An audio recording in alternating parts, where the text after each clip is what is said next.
पिछले जो हम लोगों ने लेक्चर में देखा कि बॉइलिंग क्या होता है, एवापोरेशन क्या होता है, what is the effect of impurities on boiling point, melting point, ये सारे लेक्चर्स हम लोगों ने पढ़ लिए थे। आज हमें स्टार्ट करना है चेंज ऑफ स्टेट।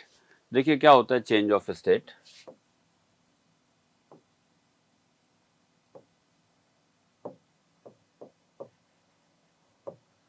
तीन स्टेट्स होती हैं, आपको मालूम है, सॉलिड,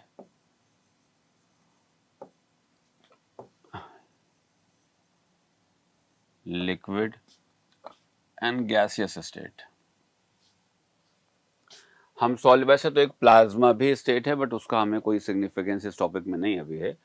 सॉलिड को आप एनर्जी प्रोवाइड करते हैं, टेम्परेचर प्रोवाइड करते हैं, वो लिक्विफाइड स्टेट में आ जाती है। आप उसको और एनर्जी प्रोवाइड करते हैं, वो गैसियस स्टेट में आ जाती है। आप इसमें से एनर्जी एक्सट्रैक्ट कीजिए, कंडेंस करिए तो ये लिक्विफाइड स्टेट में आ जाएगा, और एनर्जी निकालेंगे तो सॉलिड स्टेट में आ जाएगा। तो ये तीन स्टेट्स हैं, इसी में चेंज होता रहता है। तो चेंज ऑफ स्टेट में जो ध्यान देने वाली बात है वो ये है कि जैसे सपोज कीजिए कि हमारे पास -10 डिग्री सेल्सियस पे आइस है, -10 डिग्री सेल्सियस पे हमारे पास आइस है। हम इसको एक सर्टेन रेट से एनर्जी प्रोवाइड करते हैं। हमने कोई भी फर्नेस, कोई भी जो है ऐसा सोर्स लिया जिससे कि एनर्जी निकल रही है, हम उसको एनर्जी प्रोवाइड करते हैं। तो क्या होगा, जब हम एनर्जी प्रोवाइड कर रहे होंगे तो इसका टेम्परेचर बढ़ना शुरू होगा, -9, -8, -5, -3, -2, -1 and whole of this ice slab it will come up to 0 degree Celsius of ice. 0 degree Celsius of ice पे पूरा का पूरा आइस का स्लैब आ जाएगा। हम उसी रेट से एनर्जी प्रोवाइड करते रहें तो अब आप देखेंगे, अब इसमें क्या हो रहा है कि टेम्परेचर का कोई भी वेरिएशन नहीं हो रहा है, टेम्परेचर कांस्टेंट है, 0 डिग्री सेल्सियस ही रहेगा। और अब क्या होगा कि ये जो आइस का स्लैब है ये क्या होगा, पिघलना शुरू होगा। ये थोड़ा सा पिघल जाएगा, मान लीजिए इतना बचा, और ये जो है जो पिघला है वो पानी बन जाएगा। 0 डिग्री सेल्सियस पे ही पानी बनेगा। इस तरीके से धीरे धीरे आइस पिघलती जाएगी, 0 degree Celsius of ice melt करती जाएगी और 0 डिग्री सेल्सियस पानी बनता जाएगा। एक समय ऐसा आएगा कि मेल्ट होते होते ये काफ़ी कुछ मेल्ट हो चुकी है और सिर्फ मान लीजिए इतना ज़रा सा बचा है, इतना बचा है और ये पानी बन चुका है।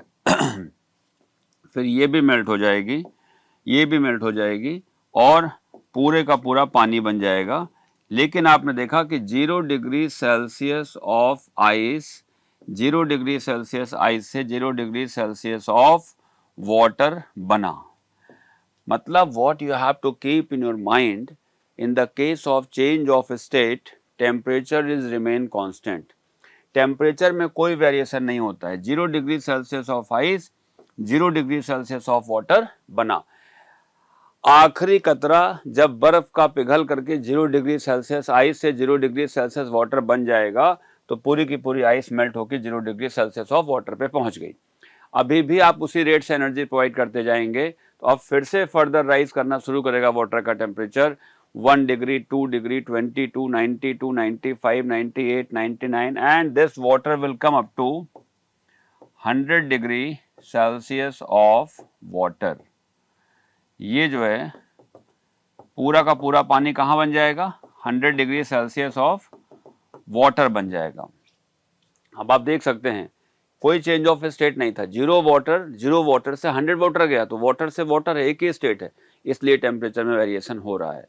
जब पूरे का पूरा पानी 100 डिग्री सेल्सियस वाटर बन जाएगा और आप अभी भी उसी रेट से एनर्जी प्रोवाइड करते रहेंगे तो आप फिर देखेंगे कि अब water 100 degree Celsius of water से 100 डिग्री सेल्सियस ऑफ वेपर बन जाएगा, गैसियस स्टेट में आ जाएगा और धीरे धीरे करके सारा पानी वेपर में कन्वर्ट हो जाएगा और आप देखेंगे कि 100 डिग्री सेल्सियस ऑफ वाटर फिर से एक बार चेंज ऑफ स्टेट हुआ और ये 100 डिग्री सेल्सियस ऑफ वेपर बन गया।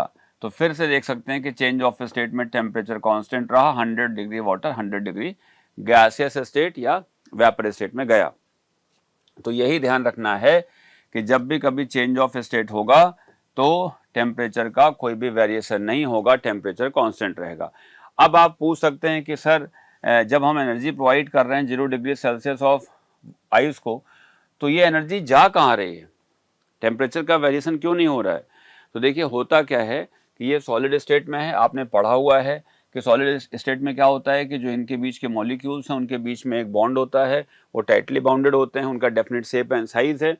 जो एनर्जी हम प्रोवाइड कर रहे हैं वो इनके इंटरनल बॉन्ड्स को ब्रेक कर रहा है। In the language of physics you can say like this energy is used to overcome the internal potential energy of the substance. उसकी जो पोटेंशियल एनर्जी है, जो वो मॉलिक्यूल्स को उसने बांध के रखा है, डेफिनेट शेप एंड साइज है, उन बॉन्ड्स को तोड़ रहा है। उन बॉन्ड्स के टूटने से क्या होगा, वही आइस जो सॉलिडिफाइड स्टेट में थी वो टूट टूट करके लिक्विड बन रही है। तो वो एनर्जी उसके बॉन्ड्स को, उसके इंटरनल पोटेंशियल एनर्जी को खत्म करने में इस्तेमाल हो रही है। और जैसे जैसे वो टूट रहा है वैसे वैसे पानी बन रहा है। जब आखिरी बॉन्ड टूटेगा मतलब अब इंटरनली कोई और एनर्जी रिक्वायर्ड नहीं है, पूरा का पूरा बर्फ 0 डिग्री सेल्सियस पानी बन जाएगा। और अब एनर्जी देंगे तो अब एनर्जी में देने से क्या होगा, टेम्परेचर का वेरिएशन होगा, टेम्परेचर राइज करेगा, 0 वाटर से 1 2 3 अप टू 100 डिग्री सेल्सियस तक चला जाएगा। तो इसलिए चेंज ऑफ स्टेट में एनर्जी देने के बावजूद भी टेम्परेचर कांस्टेंट रहता है, just because of the fact, जैसा मैंने आपको बताया कि वो इंटरनल पोटेंशियल एनर्जी को ओवरकम करने में इस्तेमाल होती है एनर्जी। अब अगर हम यहाँ से देखेंगे जो आइस सॉलिड स्टेट से लिक्विड स्टेट में आ रही है, कोई भी सब्सटेंस है जो सॉलिड से लिक्विड में आ रहा है, तो इसके लिए एनर्जी कितनी रिक्वायर्ड होती है? तो याद रखिएगा जो चेंज ऑफ स्टेट होता है उसके लिए जो एनर्जी रिक्वायर्ड का फॉर्मूला होता है वो होता है Q is equal to ml। m क्या पढ़ा था आपने, मास, और L क्या है, L है लेटेंट हीट। ये आपके लिए एक नई चीज है, लेटेंट हीट। लेटेंट हीट को हिडन हीट भी कहा जाता है। क्यों हिडन कहा जाता है? क्योंकि चेंज ऑफ स्टेट के दौरान इसका इस्तेमाल होता है। और आपने देखा कि चेंज ऑफ स्टेट के दौरान जो एनर्जी हम दे रहे हैं उस एनर्जी से टेम्परेचर का कोई वेरिएशन नहीं हो रहा है, वो उसके बॉन्ड्स को ब्रेक कर रही है। तो आपको दिखाई क्या पड़ रहा है कि एनर्जी में तो कोई मतलब टेम्परेचर में कोई चेंज है नहीं, इसलिए कहते हैं वो गुप्त ऊष्मा है, छुपी हुई ऊष्मा है। तो जब भी कभी चेंज ऑफ स्टेट होता है तो फॉर्मूला जो एनर्जी रिक्वायर्ड का होता है वो होता है Q is equal to ml, where m is the mass that is to be changed and L is the latent heat। अगर आप देखना चाहें कि latent heat क्या होता है तो आप ऐसे कह सकते हैं कि L is equal to Q upon m। अगर आप इसको डिफाइन करना चाहें so you can define like this: if mass is 1 then total amount of energy required to convert unit mass of a substance from one state to another state that is defined as latent heat। कोई भी substance है उसका हमने unit mass लिया तो जो energy required है उसको क्या बोलते हैं, लेटेंट हीट। और चूंकि यहाँ पे मास को हमने 1 ले लिया है तो आप कह सकते हैं it will be specific latent heat. Otherwise आप ऐसे भी कह सकते हैं कि किसी भी सर्टेन सब्सटेंस के सर्टेन मास को सॉलिड से या एक स्टेट से दूसरे स्टेट में कन्वर्ट करने में जो अमाउंट ऑफ एनर्जी रिक्वायर्ड है that is called as latent heat. So latent heat is the total amount of energy required to change certain substance from one state to another। अब अगर इसी में आपने मास को यूनिट कर दिया, m1 ले लिया, so total amount of energy, Q stands for total amount of energy। I have already told you total amount of energy required to convert unit mass of a substance from one state to another is defined as specific latent heat। It may be classified in two ways: specific latent heat, specific latent heat of fusion, and दूसरा है specific latent heat of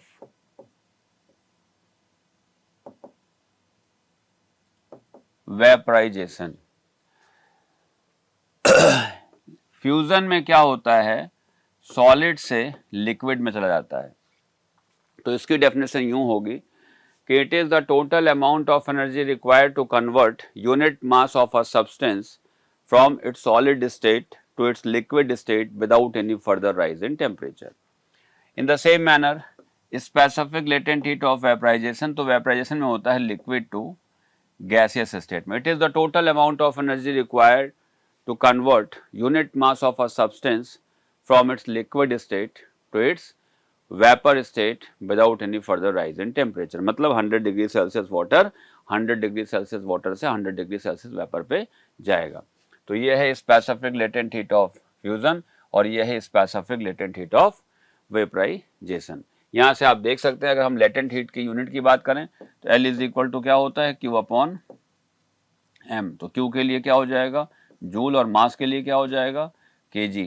so joule पर kg, या अगर CGS की बात करें तो kilogram की जगह ग्राम हो जाएगा, जूल पर kg और जूल पर ग्राम, that will be the unit of latent heat. तो ये लेटेंट हीट की यूनिट हो जाएगी। अब अगर हम specific latent heat of fusion of ice की बात करें, आइस की सिर्फ बात करें तो क्या होगा, it is the total amount of energy required to convert unit mass of ice from its solid state to its liquid state, that is from 0 degree Celsius of ice to 0 degree Celsius of water, that is without any further rise in temperature। वो amount of energy जो 0 degree Celsius of ice को 0 degree Celsius ice से 0 degree Celsius water बना दे, तब जबकि mass of ice हमने unit रखा है, that is called as specific latent heat of fusion of ice. So specific latent heat of fusion of ice is the total amount of energy required to convert unit mass of ice from its solid state to its liquid state, that is from 0 degree Celsius of ice to 0 degree Celsius of water।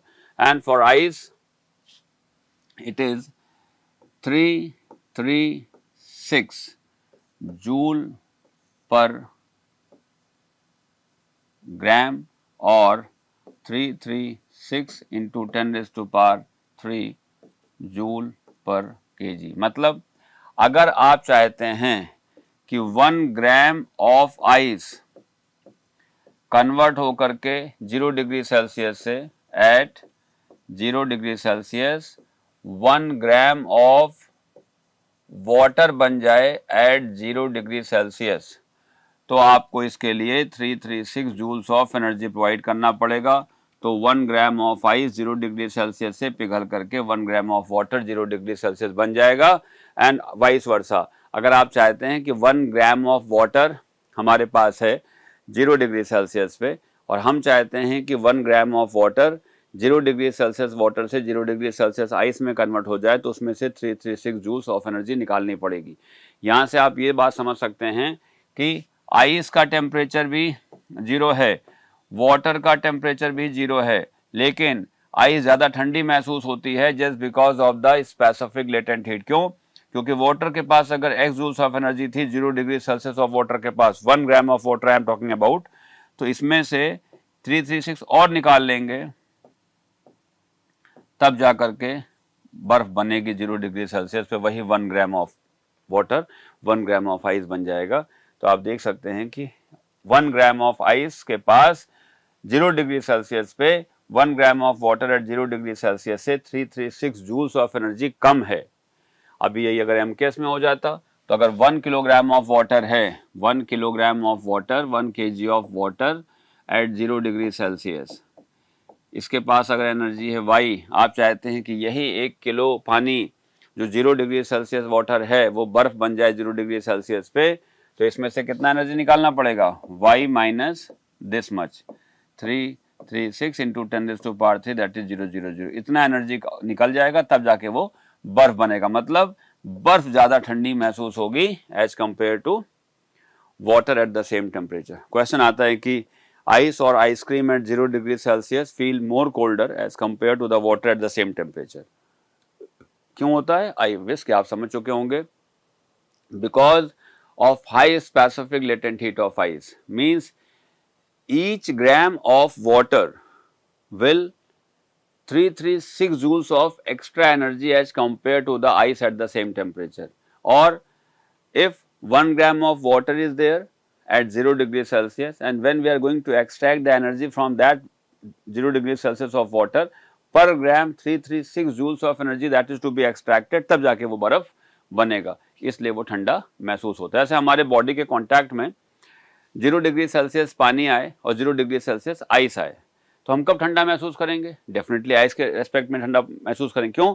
Because each gram of ice will extract 336 joules of extra energy as compare to the water at the same temperature. तो ये उसके कुछ consequences of high specific latent heat of ice हैं। In the same manner specific latent heat of vaporisation. देखिए क्या है specific latent heat of vaporisation, मैंने बताया था कि it is the total amount of energy required to convert unit mass of a substance from its liquid state to its gaseous और vapour state without any further rise in temperature. अब हम water की steam की बात करते हैं, तो it is the total amount of energy required to convert unit mass of water from its liquid state to its vapor state, that is steam। मतलब क्या है कि जैसे सपोज कीजिए हमारे पास 1 किलोग्राम ऑफ वाटर है, 1 kg ऑफ वाटर है 100 degree Celsius पे। हम चाहते हैं कि ये 100 डिग्री सेल्सियस पे जो 1 किलोग्राम ऑफ वाटर है ये 1 किलोग्राम ऑफ स्टीम बन जाए 100 डिग्री सेल्सियस पे। तो क्या करना पड़ेगा, इसको एनर्जी प्रोवाइड करने पड़ेगी। देखिए ध्यान देने वाली बात यह है कि दोनों का टेम्परेचर 100 डिग्री सेल्सियस है, लेकिन जब आप इसको 1 किलोग्राम ऑफ वाटर जो 100 डिग्री सेल्सियस पे है इसको आप 2268 इंटू 10⁻³ जूल्स एनर्जी प्रोवाइड करेंगे तब जाकर के ये स्टीम बनेगा। क्यों, जैसे आइस का specific latent heat of fusion of ice क्या था 336 जूल पर ग्राम या 336 इंटू 10⁻³ जूल पर केजी, वैसे ही specific latent heat of vaporisation of steam क्या होती है 2268 जूल पर ग्राम या 2268 इंटू 10⁻³ जूल पर केजी। मतलब 1 किलो वाटर 100 डिग्री सेल्सियस पे है, आप चाहते हैं कि स्टीम बन जाए तो इसी को आप कितना एनर्जी और प्रोवाइड करेंगे, इतना एनर्जी और प्रोवाइड करेंगे। मतलब अगर 100 डिग्री सेल्सियस वाटर के पास एनर्जी होगी x, तो 100 डिग्री सेल्सियस ही स्टीम है लेकिन इसके पास एनर्जी होगी x प्लस 2268 इंटू 10⁻³ 000 जूल्स, इतना एनर्जी एक्स्ट्रा होगी। अगर हम ग्राम की बात करें तो अगर हम 1 ग्राम ऑफ वाटर है, 1 gram of water at 100 degree Celsius, इसके पास एनर्जी है y, आप चाहते हैं कि ये स्टीम बन जाए, तो अब 1 gram of steam eight 100 degree Celsius, इसके पास कितनी एनर्जी होगी, y तो होगी प्लस कितना और देना पड़ेगा 2268, तो ये जो है आपको ज़्यादा गर्म महसूस होगी। इसके ऊपर भी क्वेश्चन आता है कि it is severe to burn with 100 degree Celsius of steam as compare to the water at the same temperature. 100 degree Celsius भाप से जलना ज़्यादा खतरनाक है बनस्पत इसके कि आप 100 डिग्री सेल्सियस पानी से जलें। जैसे मान लीजिए कि दो लोग जले ए एंड बी, दो लोग जले और हम सिर्फ 1 किलो पानी और 1 किलो स्टीम की बात कर रहे हैं। ये 100 डिग्री सेल्सियस वाटर से जला और ये 100 डिग्री सेल्सियस स्टीम से जला, दोनों का मास 1 kg है, वाटर का भी और स्टीम का भी। अगर इस बंदे को x जूल्स ऑफ एनर्जी मिलेगी, इसको x तो मिलेगी ही मिलेगी, प्लस उसका जो लेटेंट हीट है 2268 इंटू 10⁻³ ये एक्स्ट्रा मिल जाएगा। तो ये तो कॉमन था, लेकिन ये वाला जो पार्ट है ये एक्स्ट्रा है। इतनी ज़्यादा एनर्जी कौन बर्दाश्त कर पाएगा, इसलिए स्टीम से जलना ज़्यादा खतरनाक होता है बनस्पत इसके कि आप पानी से जलें। इसके ऊपर बहुत सारे क्वेश्चंस आते हैं कि why steam is prefer to run the machines. भाई मस्त ताकत होती है, स्टीम लेटेंट हीट है ज़्यादा है तो मशीन को टरबाइन को चला सकता है। ऐसे क्वेश्चन भी आते हैं जो बहुत कोल्ड कंट्री, जैसे बर्खोयास्क है रसिया में एक जगह है, तो या बहुत कोल्ड कंट्री जहाँ पे बिल्कुल -7 -10 डिग्री सेल्सियस रहता है, वहाँ पे अपना ये ऊषा लेक्सस वाला हीटर काम नहीं करेगा। तो क्वेश्चन आता है कि why steam pipes are prefer to heat up the rooms. तो क्या है कि भाई वो ऊपर पाइप जा रही है उसमें स्टीम जा रहा है, इतना ज़्यादा लेटेंट हीट होने की वजह से वो तुरंत जो है क्या करते हैं कमरे को गर्म कर देते हैं। तो ये consequences of high specific latent heat of steam है। अभी इसके ऊपर हम लोग और क्वेश्चन देखेंगे कैसे आ सकते हैं, बट अभी फिलहाल आपने इतना समझ लिया होगा कि specific latent heat of fusion of ice क्या है, specific latent heat of vaporisation क्या है। तो अब इसके ऊपर हम लोग बेस कुछ क्वेश्चंस देखते हैं तो उससे आप और ज़्यादा कंफर्टेबल हो जाएंगे चीज़ों को लेकर के। जैसे देखिए क्वेश्चन है कि which contains more heat 1 gram of water at 100 degree Celsius और 1 gram of steam eight 100 degree Celsius. तो मैंने अभी आपको बताया कि 1 ग्राम ऑफ वाटर, ये जो लिखा है ना 1 ग्राम ऑफ वाटर, अगर 1 ग्राम ऑफ वाटर की बात करें तो 1 ग्राम ऑफ वाटर के पास अगर x जूल्स ऑफ एनर्जी होगी तो 1 ग्राम ऑफ स्टीम की अगर बात की जाए तो जो एनर्जी इसको है 1 ग्राम ऑफ वाटर को 100 डिग्री सेल्सियस पे, उसमें एक्स में 2268 जूल और जोड़ा जाएगा, तब जाकर के कहीं वो स्टीम बनेगा. So 1 gram of steam will have more energy as compare to the 1 gram of water. अगला देखिए, why bottled soft drinks are more effectively cooled by the cubes of ice than by iced water? Means both at 0 degrees Celsius. Ice means ice at 0 until it is not mentioned that ice at -5, ice at -10. Ice simply means it is at 0 degrees Celsius. So we have two things, ice at 0 degrees Celsius and iced water means water at 0 degrees Celsius. तो देखिए क्या है, bottle soft drinks are more effectively cold by cubes of ice because each gram of ice will extract 336 joules of extra energy as compared to the water at the same temperature. कोई bottle soft drink है, मान लीजिए ये जो है ये bottle soft drink है और ये अगर 0 डिग्री सेल्सियस वाटर के कांटेक्ट में आई तो ऑब्वियसली 0 डिग्री सेल्सियस वाटर इससे एनर्जी निकालेगा. उसने मान लीजिए निकाला x, 1 ग्राम ऑफ वाटर की बात कर रहे हैं. अब यही अगर आइस के कांटेक्ट में आती 0 डिग्री सेल्सियस तो 1 ग्राम की बात हम कर रहे हैं. फिर से 1 ग्राम ऑफ आइस, यहाँ 1 ग्राम ऑफ वाटर था, उसने x निकाला, तो 1 ग्राम ऑफ जो आइस है वो तो x तो निकालेगा ही निकालेगा, प्लस 336 और निकालेगा, एक्स्ट्रा निकालेगा. तो इसने ज्यादा एनर्जी निकाला, तो ज्यादा ठंडा कब होगा? आइस के केस में. ये इसका answer. Why does weather become pleasant when it starts freezing in the cold countries? देखिए क्या होगा, जैसे आपने रेफ्रिजरेटर देखा होगा, आपने उसमें पानी रखा तो क्या होता है, पानी बर्फ बन जाता है. तो इसके लिए फ्रिज को या रेफ्रिजरेटर को करना क्या पड़ता है, रेफ्रिजरेटर उसमें से एनर्जी निकालता है. इसीलिए आप अगर देखिए फ्रिज के पीछे हॉट एयर ब्लो करती है. तो वैसे ही झील है, मान लीजिए वाटर बॉडी है, वाटर मास है, झील है, कोल्ड कंट्री है, मतलब टेम्परेचर हो सकता है -9 डिग्री सेल्सियस या -10 डिग्री सेल्सियस के आसपास होगा. अब जो झील है, जो वाटर मास है, वो फ्रीज कर गया. तो जब कोई भी चीज फ्रीज करती है तो क्या होगा, उसके अंदर की जो एनर्जी वो बाहर निकलेगी. तो जब भी कोई चीज फ्रीज कर रही है तो वो सराउंडिंग्स को एनर्जी देती है. अब सराउंडिंग्स का टेम्परेचर है -9, -10, इतना बड़ा वाटर मास अगर फ्रीज हो रहा है तो अच्छा खासा एनर्जी वो सराउंडिंग्स को देगा, एटमॉस्फेयर को देगा. तो वहां का जो टेम्परेचर है वो क्या होगा, -9 से हो सकता है -2 पे आ जाए, -1 पे आ जाए, 0 पे आ जाए. तो ये संभावनाएं बनती हैं कि वहां पे उसका जो टेम्परेचर देने की वजह से एटमॉस्फेयर जो है ना वो थोड़ा प्लीजेंट हो जाएगा. जहाँ कहाँ -9 था, -10 था, हो सकता है -1 हो जाए.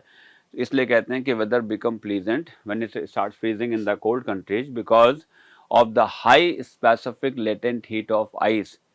When it starts freezing, it will provide energy to the atmosphere and rather lot of energy will be provided to the atmosphere. तो मौसम अच्छा हो जाता है.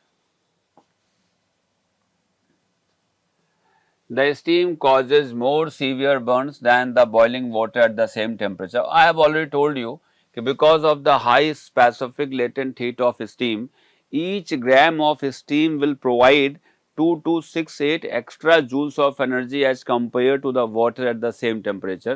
That is why it is severe to burn with 100 degrees Celsius of steam.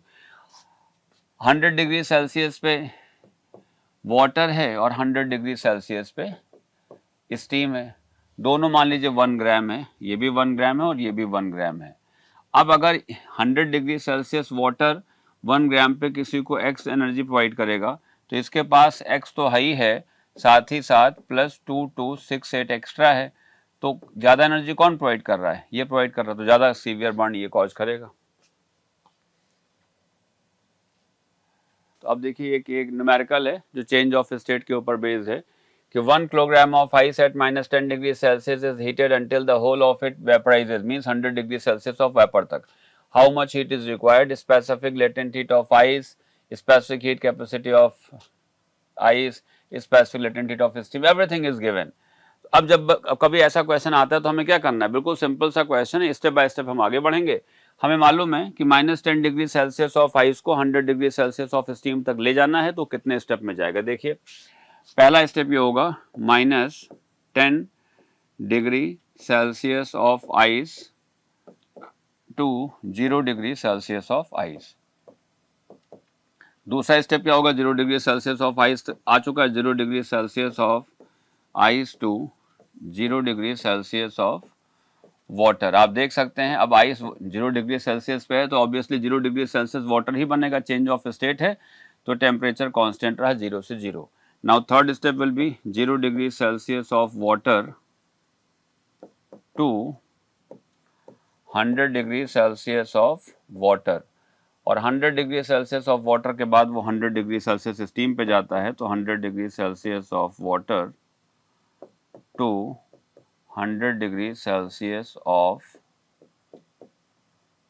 Steam. ये 4 step में देखिए पहुंच गया।